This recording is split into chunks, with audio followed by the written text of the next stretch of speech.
most exciting thing that could happen to me at 12 years old. Yeah. It was a new world to me. It opened a new world to me because I get to read this magazine that it's like the Bible from skateboarding. Oh, It's really? Thrasher, Yeah. Thrasher magazine. Yeah. And I used to bought Thrasher magazine. I used to buy Thrasher magazine, and it was exciting to me because it was written by people who talked like me and who liked the same things as me. And it was amazing because that was the first time that I really wanted to be a journalist. Because I used to think like, who shoots these photos? Yeah. Who makes money, or who gets paid by shooting these photos, or interviewing Creating the story. these skaters that I admire? What can I do to do that for a living? And in Thrasher, they used to have this series named Skate Rock, Yeah. where it was music and skateboarding. Yeah. So I was like, what's this music? And it was punk. It was a lot of punk, and that riffs and drumsticks, whatever. It was like amazing to me as well. Like, this is exciting. So skateboarding, and thanks to Thrasher, and I used to read. And there was another magazine named Big Brother. Big Okay. Brother magazine. It was a skateboard magazine, but it was like a really silly one because they used to have like these silly articles about how to make a fake ID or stuff like that. It was stupid, but it was really, really Yeah. funny. And a lot of guys from Jackass used to write for Big Brother magazine. really? Yes, The- Johnny the- Knoxville, Steve-O. Yeah. Those were the staff writers for Yeah. Big Brother magazine. No way, I didn't know that. Yeah, and that's the Jackass before Jackass, Yeah. because a lot of stunts they used to do that for the magazine, and it was like Johnny Knoxville testing a taser, and then he would write an article with photos about that. Teasing About himself. Yes, exactly. After that, it became Jackass. But that was the first time as a kid that I was amazed by something, and I wanted to be part of it because it was a new world. So I started listening to NoFX. Oh, It cool. was like, Yeah. what's this? Yeah. NoFX, and a lot of bands that I still love. And then and that was the first time that I wanted to be a journalist. And at the moment, Yeah. I don't know that it was journalism. Okay. It was just like I Creating want scripts, to write about my friends, and I want to write about what am I doing, or what am I playing. That was at that time my father gave me my first guitar. I wanted a drum set, Yeah. but it was Too loud. it was one a bit too loud for the house. Yeah. So they gave me a guitar, and I started like playing the guitar and listening to these bands. After that, it was like I was like 16 or 15. I knew that it has a name, and it was journalism. So I went to the journalism school, Yeah. and started like learning how to write. What was a chronicle? What was the rules Yeah. to write?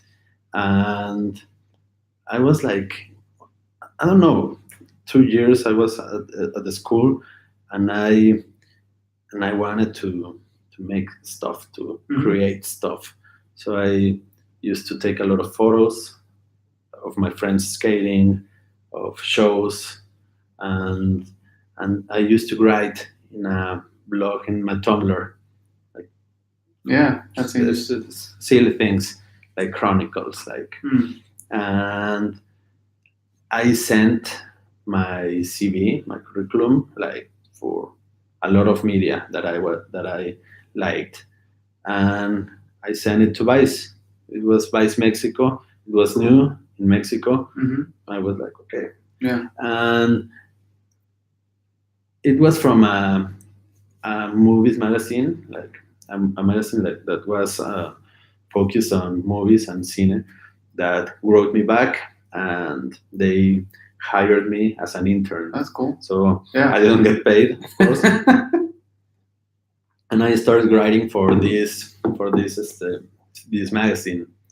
Then I started working as an intern as well at MBS, MBS. It's a media in Mexico Yeah. City.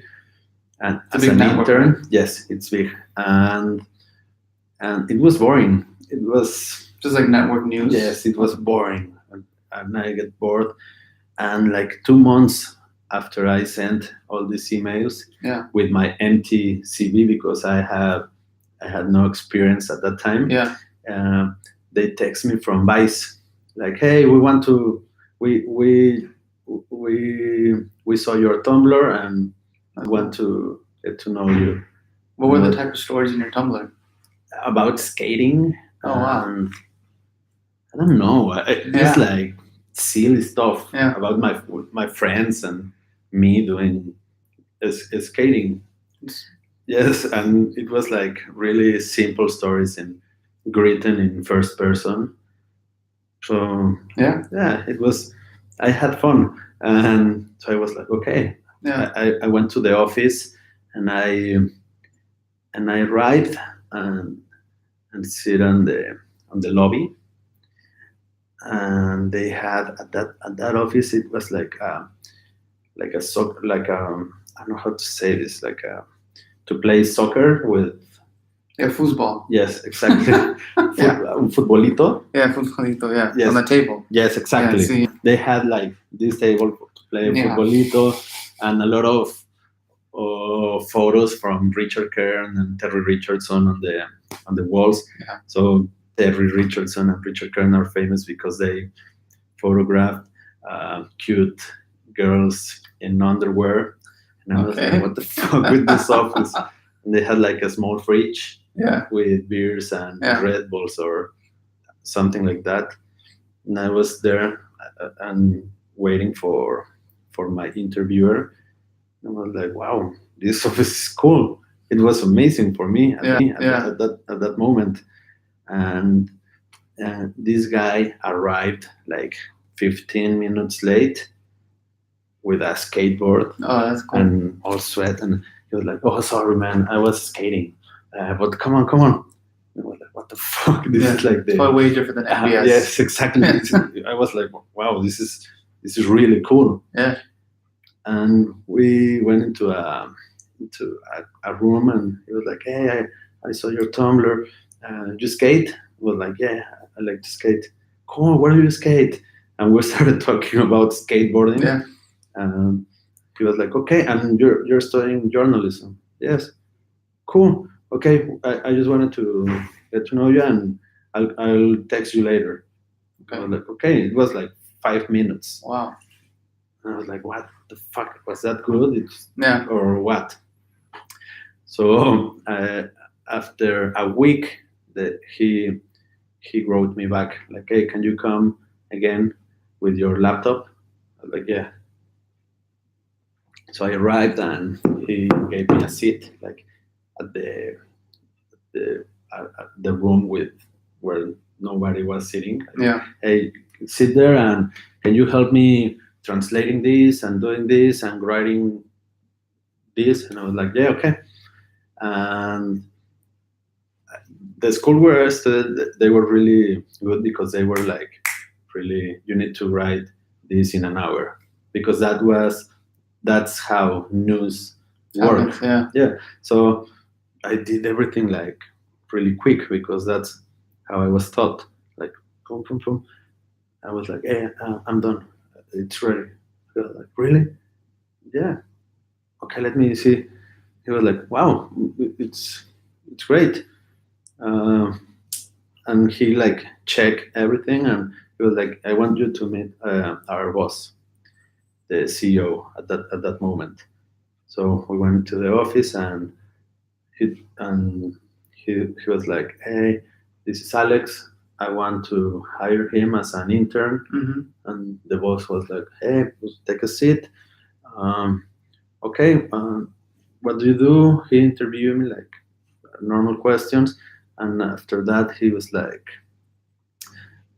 "What's your favorite drug?" I'm like, "What?" Yeah.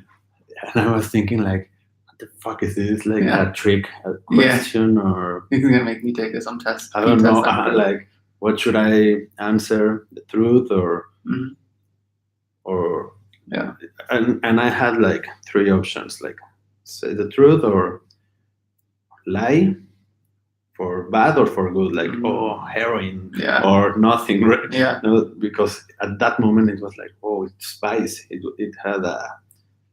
used to have a reputation like for party people, and Okay. so like I like a lot of I like smoking weed. Yeah. I love it, and I have tried this and this. Yeah. Okay. Well, welcome. And here's welcome to some the weed team. for you. Yeah. Welcome to the team. I was like, Yeah. wow, cool. Yeah. And so I started as an intern at Vice.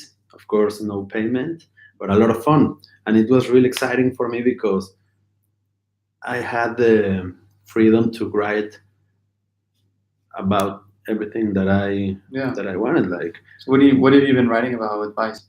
at that moment, I used to write, I don't know, a lot of chronicles, uh, cultural stuff. I don't remember because I don't write anymore. Yeah.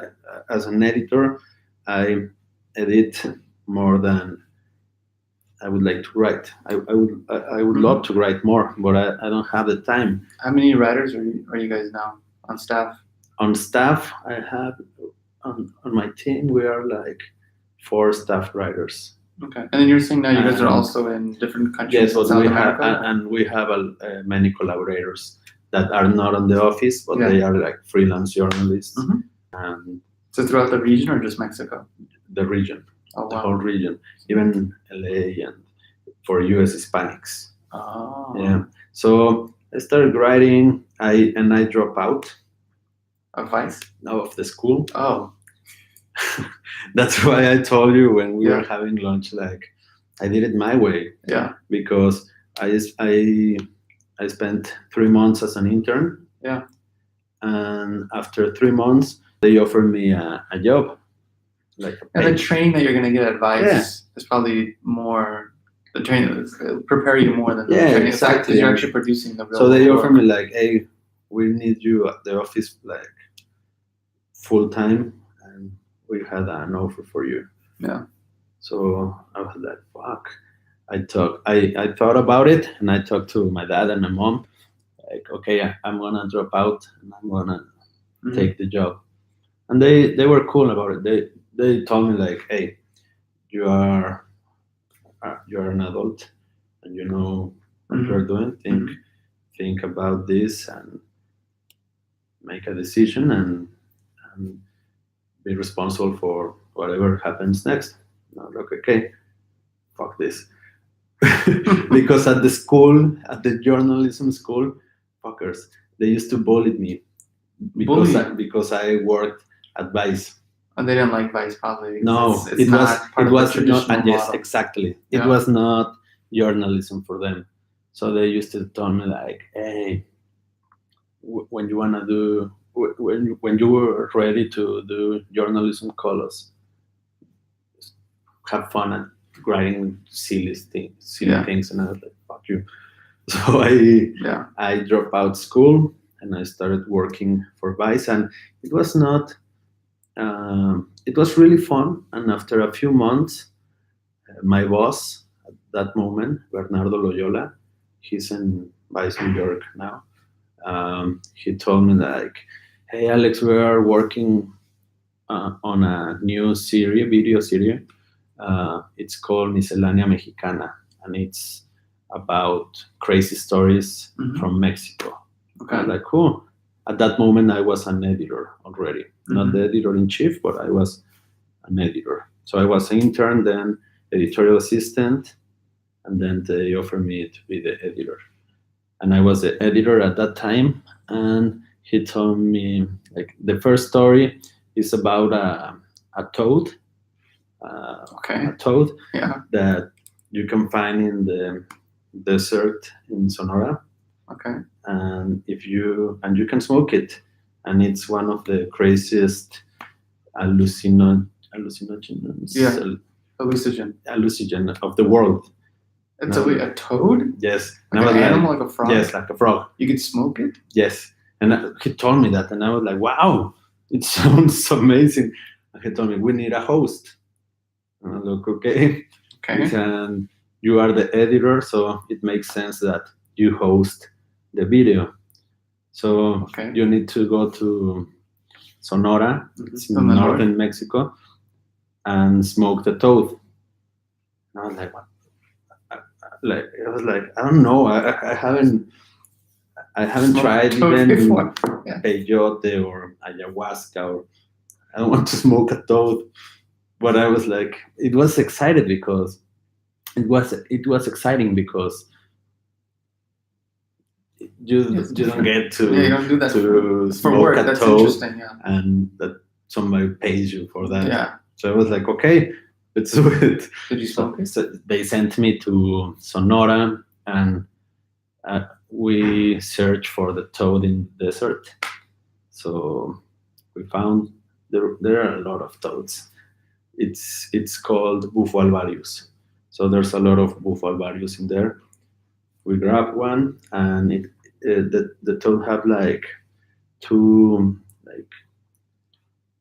like grano, like when you have like Moles? yes, uh, in The the back. yeah, on the back and the legs, and if you squeeze them, Yeah. it's like pus. Like, Yeah.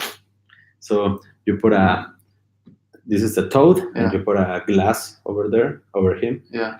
and you squeeze it, and everything. It's It's on the glass. yes, you And free the toad, and you leave this like to dry all night. the pus. Yes, and the next day you grab this. It's like a small glass, broke it, and you put it on a pipe, like Yeah. a pipe to smoke crystal meth or something. Yeah. A glass pipe. Yeah. And you smoke it, and it's called 5-meo DMT. How did someone figure that out? I don't know. You know what it's I mean? crazy, Like, yeah. how would you think And it was to do that? it's one of the most strongest drugs that I have Yeah. ever So how tried. was it? It was amazing. Honestly, it was beautiful because Okay. I had to write something, a chronicle about the experience Yeah. for the magazine, and it was like a long chronicle, and everything was fine until I get to the part that I have to explain the trip, and it was difficult because I couldn't find the words to explain it. Right. It's really amazing, and it's really dissociative. Like Mhm. you don't know how many time you are tripping, and Okay. and you don't know where you are tripping. So if you smoke it right here, you You don't know you're actually yes You're high. you don't know that you are here. You stop seeing this, really. and you don't know how many times you were out of you. So it You're was like floating around. yeah, and we did a documentary about it. It's in YouTube. Oh, nice. You can find it as the Toad's Prophet Wow. or something like that. Hola. It's like a 20-minute long documentary, and that was like my first assignment as a Yeah. host. So it was after that they told me like, okay, for the next documentary you have to go to Catemaco. It's a city in Veracruz, Mhm.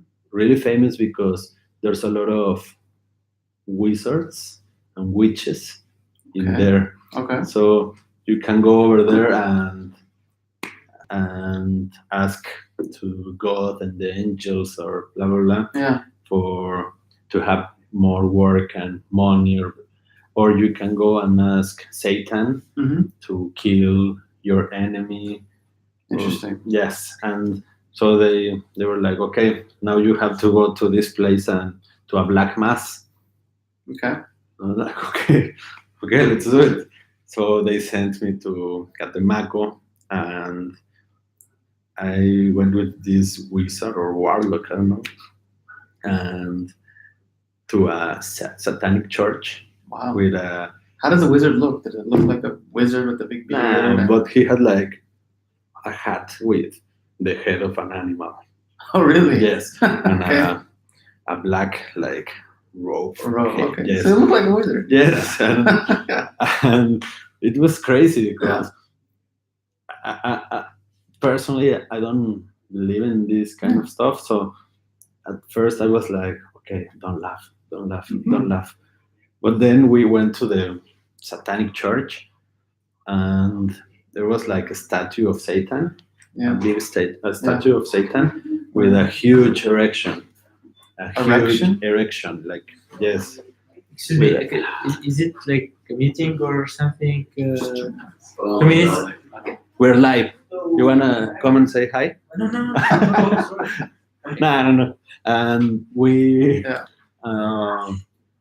with a huge erection. So it was like having a 2 meter Satan Yeah. statue with his dick, with his penis over Looking me. It at was you. like, and they put me like on a fire circle. Yeah. And I was like, and he grabbed a hen, Yeah.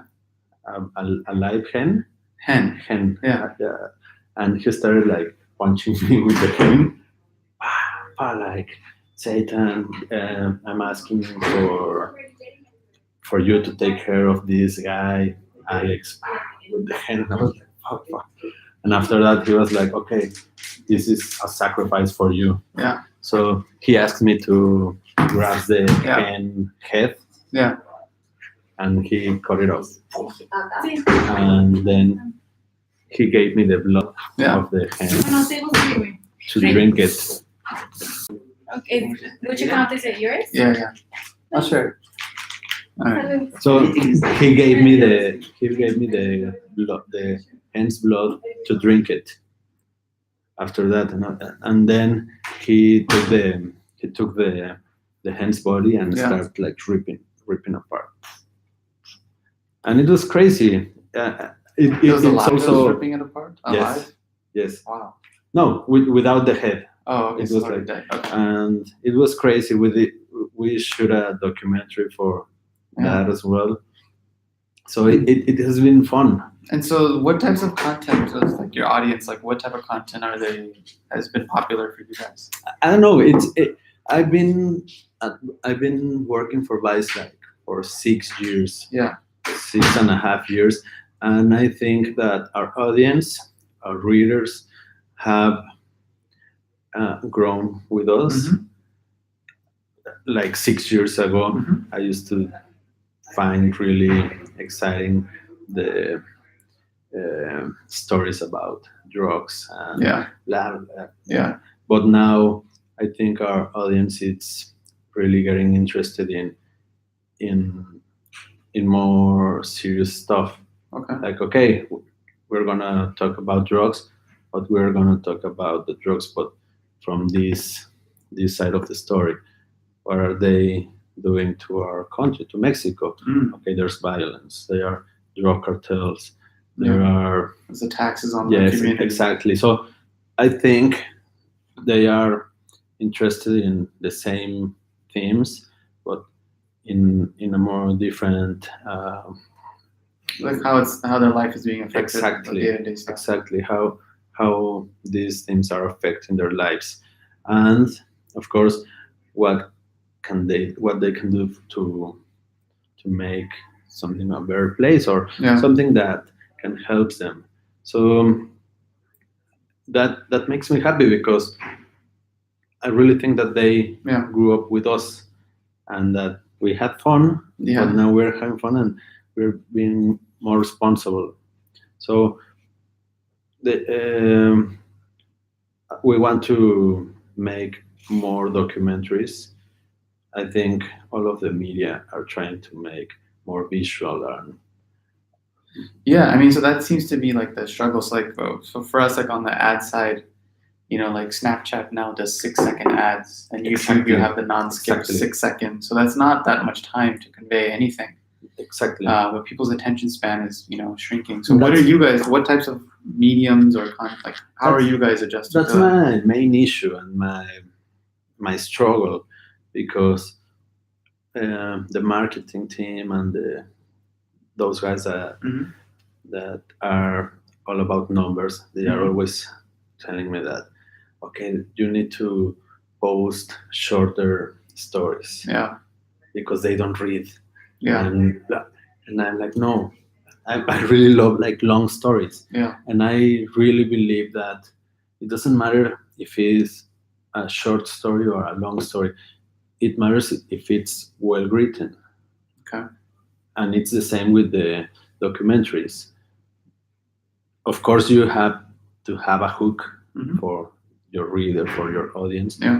But if it's a good story and you're telling it in a way that your reader or your audience can relate to it, they will watch it or they will Yeah. read it. yeah, And that's what I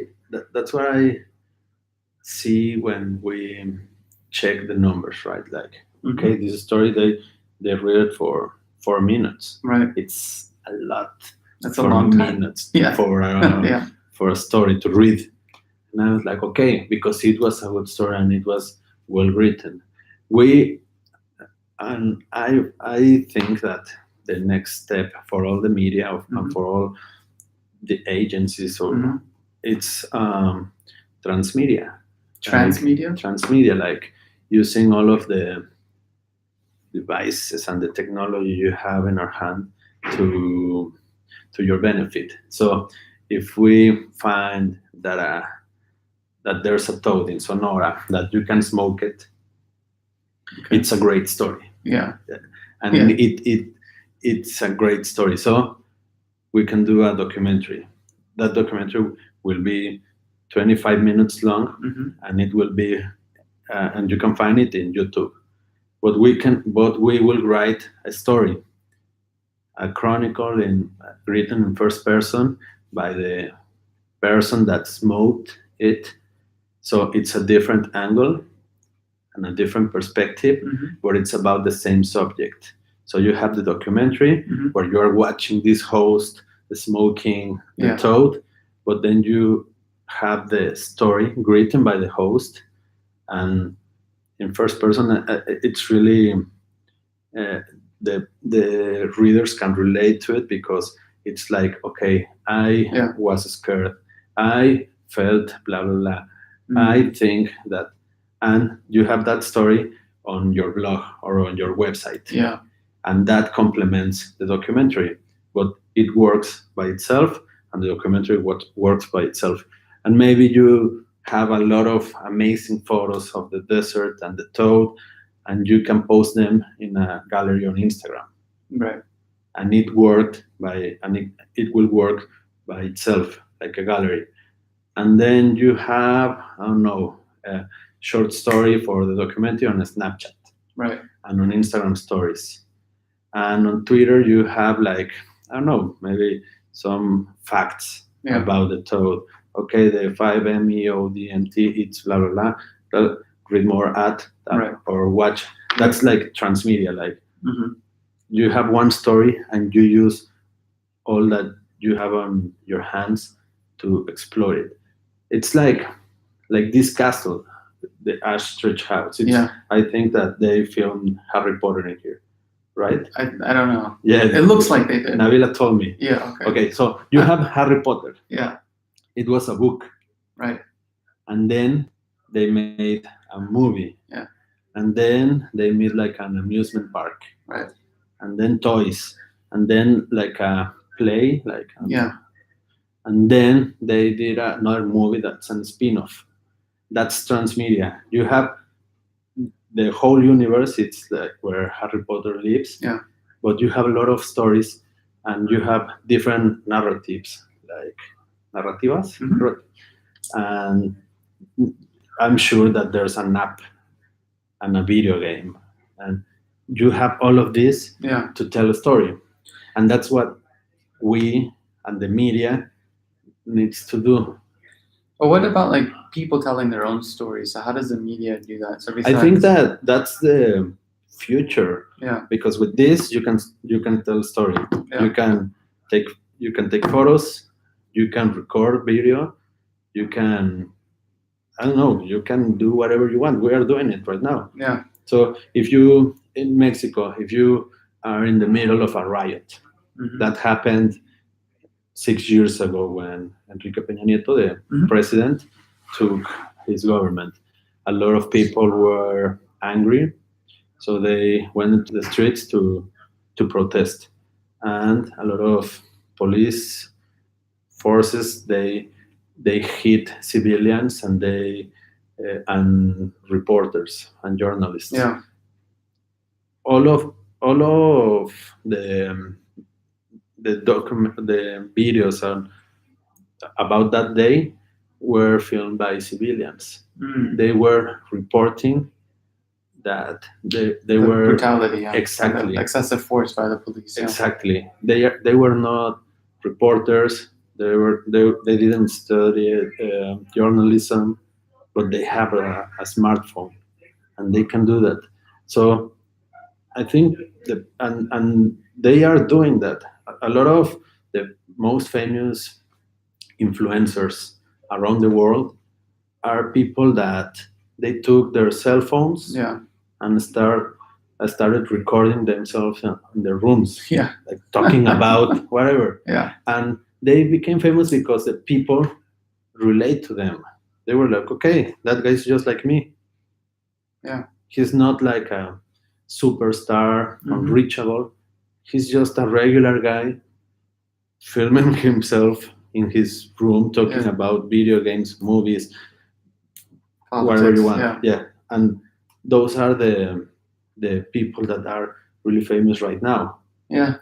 like the influencers. Yeah. And I think that's kind of the future. The media needs to adapt to it, and even the brands are hiring these influencers to be their spokespersons, not anymore like, I don't know, an actress or an actor. Yeah. They want I don't know what YouTubers are famous now, but Yeah. That- they want them, Yeah. and all of the brands are paying for that. Yeah, because they have a network, one Exactly. influencer network. Exactly. So it's changing, and I think it's exciting, and I'm excited to see what happens and Yeah. how we are going to produce content and to consume content. Yeah. It's I don't know what's going to happen. But then, I mean, but one thing that's interesting with that is that you kind of still lose the independence, right? So, because the Yes. big issue is advertising. So now you have individuals who are creating their own brands, but then their Yes. brands are also being sponsored by brands. Exactly. And so then that individual who once was, telling their own opinion, their own story, they're now marketing for a brand. And so, I mean, it's still like you might just lose independence. And so I don't know, like, I feel like that's still kind of like a risk. Yeah, of course. But at the same time, you have these kind of people that have millions of views Yeah. on YouTube, Yeah. millions of plays, and it's just one girl teaching you how to how to Yeah. put makeup on you. Yeah. And she has like 5 million plays. It's like, but at the same time, that tells you a lot of what the people it's consuming now. Yeah. They are not watching television anymore, or not As as much much. as we used to. How does Vice make money? How do you guys stay independent? We have the editorial part and the part that creates content. Yeah. And we have the part that makes money.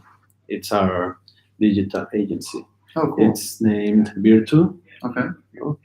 The Virtu, the one that makes money, and the Vice, the one that create stories and that tell stories. So it's separated because we want to maintain Vice independent, and Yeah. the editorial line needs to be independent. And Virtu, they works with a lot of brands. And What types of what do they do for the brands? Is it like Ah. are they filmmaking, documentary, like long form There- content, there's or like everything? there's different types of things that we can do with them. We can do sponsored content, like in Mexico we have this series named Todos los Tacos, like Todos los all the Tacos. tacos. Yep. And it's the host is one of my best friends. He's really charismatic, and the series is about he going through all of Mexico eating Tacos. tacos. And one episode That's it's great. like, okay, this one is tacos de carnitas, this one tacos de blah blah blah. Yeah. So we did that for Monchis, our food channel, our food vertical of Vice. Yeah. So we did that, and for the second season, we sell it to Cerveza Victoria. Okay. So now it's like Todos los Tacos presented by, Services in Victoria. but they don't have, they can't make an opinion on the content. We decide, Mm. we are, Yeah, the creators. yeah, exactly, and we decide what are we going to shoot or not. The brand just present the Wow. the episode. There's another one that it's like, okay, we don't do. I don't know how to say this in English. Public reportajes. It's like if I write something about iPhone, Mhm. blah blah, and it's paid. We don't do that because we It's try paid to, content. yeah, exactly. We try to be really honest about it. And if we do, it's like paid content, and it's not in Bytes.com. It's in another website. Mm. And we do stuff that is that, like, I don't know, even commercials for Oh, TV, cool. but they are not Yeah. signed by Vice. Designed by the bird too. Yes, and it's like one of our creative teams. They create the idea, the the the producers, the cameras are our staff, but it's not by Vice. It's just like, so. Cerveza Victoria can reach us and say like, hey, I have this new beer and I want a commercial. It's a beer for young people, and you know how to talk to young people. Hmm. Pitch me ideas. So the virtual team, they, okay, we can do that. We can do. Hmm. They plan something and they pitch. I think to be right now, I want to be really relevant, Vice, in the region like Mexico, Latin America. We're expanding to Latin America, Mhm. and we want to be like a referent for youth culture. Youth Like, culture. yes, like we want to be like the media for the youth. The voice for the youth. Yes, exactly. Yeah. And for the it's Mexico, Latin America, and U.S. Hispanics. And I don't know. I think all media wants to create their own agenda. Hmm. That's what I want to do. I'm doing that right now in Mexico. Like I have this weekly column about femicides. Yeah. It's like a really it's So these are just like killings of adult women or young women, or it's women, like just women. yes, adult women, and there's like a new term for girls. Oh wow. It's feminicidio infantil. It's Yeah. like infant femicide. Yeah. It's like the killing of girls under 5, under When they're 8. 5. Yes. Why? What led to this? What? When did this start? Like, why did this start now? I think because it started like 2 years of the column, but it's been a problem from years. Like I don't know how many, but the thing is that it used to be normal. Like no one was talking about it because it was like, oh, a woman was murdered by his husband, and it was like a passion crime. But it became like a bigger problem until they had to create a word for it. Wow. Yeah. Like, okay, this is not normal, and this is a big problem. It's like an honor killing. So Wow. like these terms like honor killing. So they, it happens in the to U.S. but identify it. yeah, they like the woman, let's say, or like in rural areas. Also, like my parents are from India and Pakistan. They do this a lot there. So the woman, let's say, maybe she is not married, but she, got pregnant, Okay. and then the father or someone will kill her because he's disgraced the honor of the family. So is it Wow. is it like Yes, that? exactly. Yeah, You have to give a name to it, yeah, and it's fucked up. Yeah. But if you give a name to it and you start calling it by its name, yeah. you get to you make the society realize that that's a problem. Right. Like wow, and we started like our collaborator, our writer.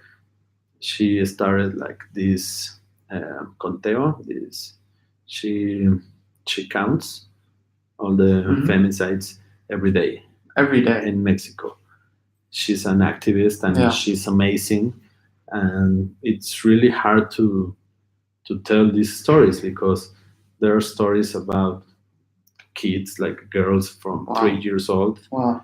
Yeah, and it's crazy. And now there's another term, and it's part of our agenda, the trans femicides, the killings of trans Transsexual. women. Yeah, because in Mexico they used in the media they used to put it like, okay, a man dressed as a woman was killed. Oh, Yes. So now Yeah. they are like, no. this is a She was a woman because she identifies as a woman. as a woman. So it's not a man Yeah. dressed as a woman. She was a woman and Yeah. she was killed. It becomes like a hate crime. Exactly. And Yeah. it's a hate crime because it's fucking crazy because some trans women in Mexico are sexual workers, and some of their clients, men, Mm-hmm. pay for their services, and after they have sex, Mm-hmm. they kill them because I don't know. It's like I think it's they feel like their masculinity. Yeah, has something, been- yeah. Yes, and it's crazy, but it's like okay, man dressed as a woman was killed, blah Yeah. blah blah, and now it's like no, it's a trans femicide. So in the U.S., there's a group called Incel. So it's a bunch of men who believe that women are there to please them sexually. And so there was I think it was in Denver, but there was a guy, he approached a woman and she turned him down, and then he Uh-huh. killed her afterwards after the Wow. bar.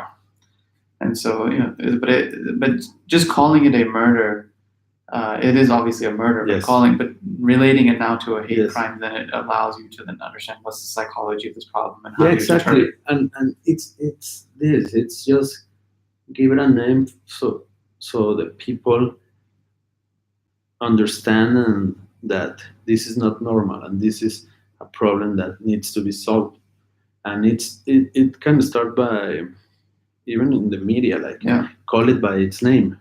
Don't So- say it was a crime. So since Vice also has the agency side, so do Yes. you guys ever do projects where they will try to market these issues to create public awareness? Like do you ever do I like think campaigns around like issues like this or no? I think in Mexico it's really difficult right now because the brands they are not at that moment Mm-hmm. yet. They are opening to we are like 2 steps behind a lot of places. So Okay. they are opening to the LGBTQ community and Yeah. what can we do to be Inclusive, yeah. LGBTQ friendly, and Yeah. but in other places, in other countries, it's like, okay, this is normal now. Yeah. And Vice New York did an ad with Nike Uh-huh. about the first transgender man on the Nike team, Oh wow. and it was an amazing video. It was really cool, but Nike Mexico, maybe it's not ready to Yeah. to do that, but it's because And then a lot of Nike executives resigned a couple weeks ago because of sexual harassment issues. oh really Yeah. wow no Nike Mexico, Yeah. I think it's not ready, and a lot Yeah. of brands are not ready because in Mexico there's a lot of sexism, machismo, Yeah, man. Yeah. homophobia Yeah. still. Still, and that's the Yes. same thing in the U.S. I mean, Exactly. So yeah. and it's I don't know, I realized that me and my friends were living in a bubble Yeah. because we are like, it's normal for us, but then you read that this happens, like these killings, and it's crazy. Yeah. Because we're not there yet, but I think really soon we can be talking about it with brands. Yeah. With, it will become the norm. Yeah. Normal. I mean, best. It was really good talking to you. Well, And let you go, taking a lot of cool, your cool. time. A beer. Yeah, man. Thank you. It was good. How do people learn more about what you're doing and follow you? Just go to is it You can- vicemexico.com or Vice.com. Uh-huh. It depends. If you open Vice.com in here, it Mhm. will direct you to the Okay. UK. But Vice.com, and you can go to the left side of the site and go to Mexico. okay? And that's it. All right. Thank you. Thanks.